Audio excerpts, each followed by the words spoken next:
Good morning, students. Today I am going to discuss next topic of fourth chapter, that is valence bond theory. According to this theory, it explains the formation of hydrogen molecule. According to this theory, when the hydrogen atom combine to form molecule of hydrogen, energy is equal to 433 kilojoule mole inverse, which is released. ये theory क्या कह रही है कि जब भी हम hydrogen molecule की फॉर्मेशन करते हैं तो इस थ्योरी के अकॉर्डिंग जो मॉलिक्यूल बनने पर एनर्जी रिलीज होती है वो कितनी होती है 433 kilojoule mole inverse. This shows that the energy of the hydrogen molecule, ये क्या शो करता है, जो एनर्जी है हाइड्रोजन मॉलिक्यूल की वो कम होती है किससे, हाइड्रोजन एटम से. When atom combine to form molecule, then there is always decrease in energy. जब कहते हैं एटम कंबाइन होते हैं और मॉलिक्यूल बनाते हैं तब जो उनकी एनर्जी है वो क्या हो जाती है, कम हो जाती है. Which leads to the stability. Obvious है, कम एनर्जी किसको लीड करती है, क्या करती है वो, जिसकी एनर्जी कम होती है उसकी स्टेबिलिटी क्या होती है बेटा, ज़्यादा होती है.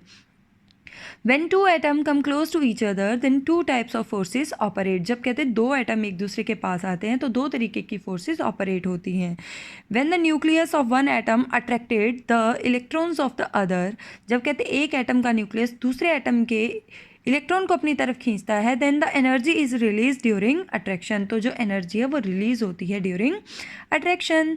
सेकेंड पॉइंट है the nuclei of the atom as well as their electrons repel each other. अब जो न्यूक्लियाई है दोनों एटम के एक दूसरे को रिपेल करेंगे, दोनों एटम के जो इलेक्ट्रॉन्स है एक दूसरे को रिपेल करेंगे. Hence energy needed to overcome these forces of repulsion. तो जब एटम आपस में कंबाइन होते हैं तो कुछ फोर्सेज ऑफ अट्रैक्शन होती हैं, कुछ फोर्सेज ऑफ रिपल्शन होती हैं. तो दो तरीके की फोर्सेज एक्ट करती हैं जब कोई मॉलिक्यूल बनता है. Next step, from the above we conclude if the magnitude of repulsive forces is greater than, molecule formation does not takes place. अगर कहते हैं मैग्नीट्यूड जो है रिपल्सिव फोर्सेस का ज़्यादा होगा तो मॉलिक्यूल नहीं बनेगा. If the magnitude of attractive forces is greater than that of repulsive forces, अगर अट्रैक्टिव फोर्सेस का मैग्नीट्यूड ज़्यादा होगा तो मॉलिक्यूल बन जाएगा. For example the formation of hydrogen molecule. ये देखिए बेटा, हाइड्रोजन मॉलिक्यूल बनाया हुआ है. ये हाइड्रोजन का एक एटम है, ये दूसरा एटम है, ये न्यूक्लियस है दोनों का. ये एक न्यूक्लियस का एक इलेक्ट्रॉन है, वो दूसरे का दूसरा इलेक्ट्रॉन है. ठीक है, ये एच ए का ये वाला इलेक्ट्रॉन है, एच बी का ये वाला इलेक्ट्रॉन है. मतलब दो हाइड्रोजन है, दोनों के एक एक इलेक्ट्रॉन दिखा रखे हैं. ठीक है, तो इनमें फोर्सेज ऑफ अट्रैक्शन कितनी है, 4 है. कितनी फोर्सेज ऑफ अट्रैक्शन है, 4. यहाँ पे फोर्सेज ऑफ रिपल्शन कितनी है, ओनली 2.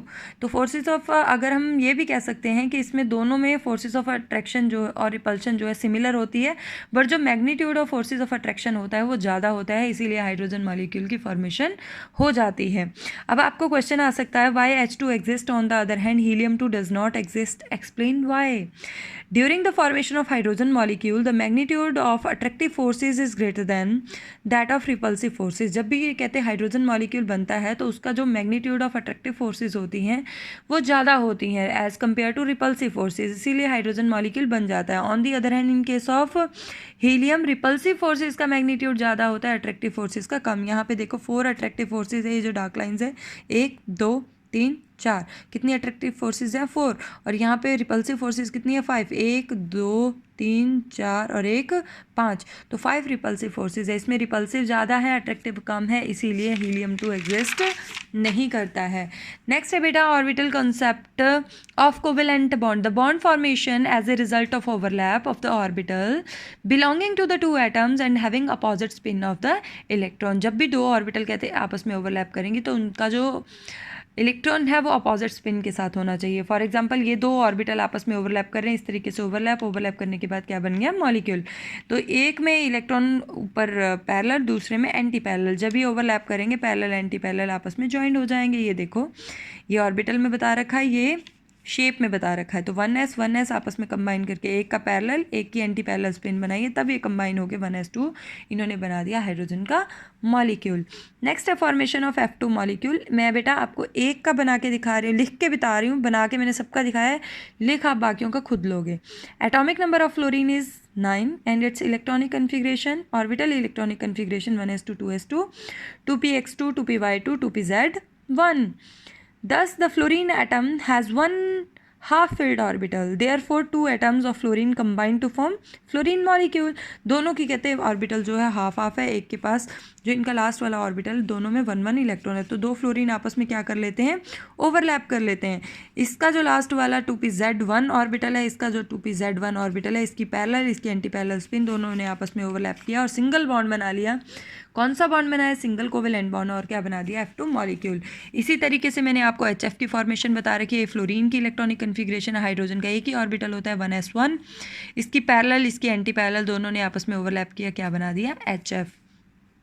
बॉन्डिंग कैसे होती है वो बता रही हूँ मैं आपको। एक ऑक्सीजन दूसरे ऑक्सीजन के साथ कैसे ओवरलैप करता है।